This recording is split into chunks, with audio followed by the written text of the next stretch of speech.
So your business has experienced big growth. What should the front office flow look like, and how does it integrate with the back of the shop?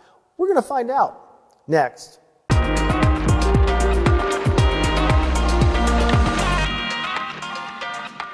The growth of your business and a move to a new, larger facility is something everyone dreams of.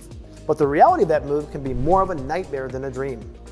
Sometimes, very few of the systems developed in the old shop work in the new shop. It would be great if someone had a perfect set of standard operating procedures, or SOPs, with job descriptions for collision repair facilities. It would be even better if those SOPs were developed for shops based on annual sales. If that were the case, you could simply pull up the SOPs for a shop with annual sales of $1 million and plug them in. But what works for one shop with several DRPs may not work for another shop full of non-DRP business. Highly efficient collision repair facilities share some common characteristics. First, these shops fully use their management systems. Second, they're process-driven with written procedures outlining how different things are done.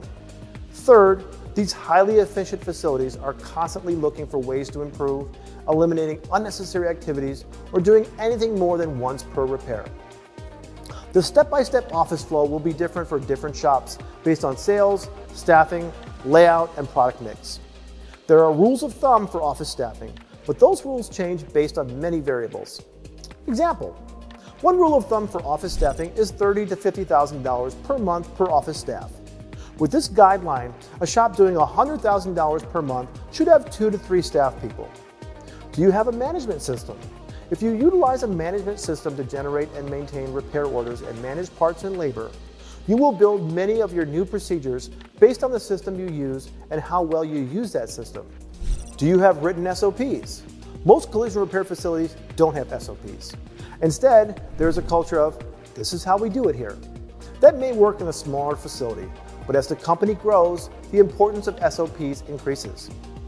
If you have SOPs from the old shop, don't toss them out. Look for ways to improve them and change them as needed. No SOPs? Start generating them.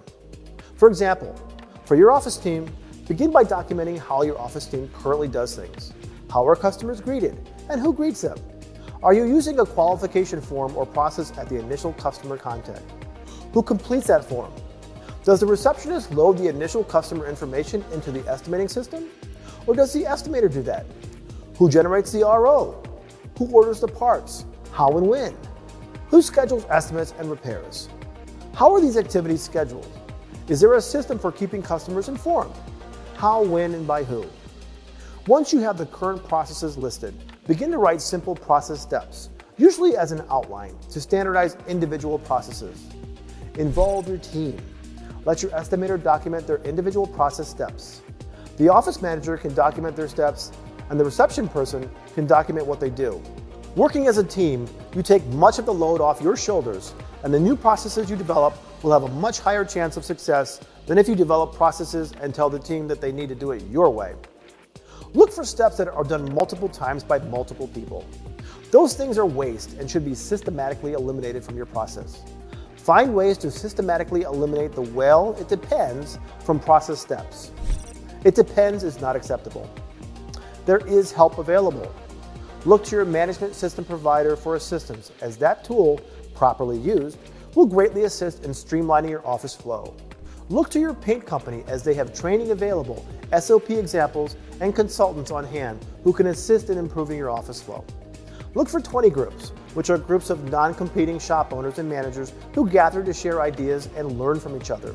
You're not the first to face these problems, and many answers may be found by networking with other shop owners who have already been down that road. I'm Jason STAHL. Thanks for watching.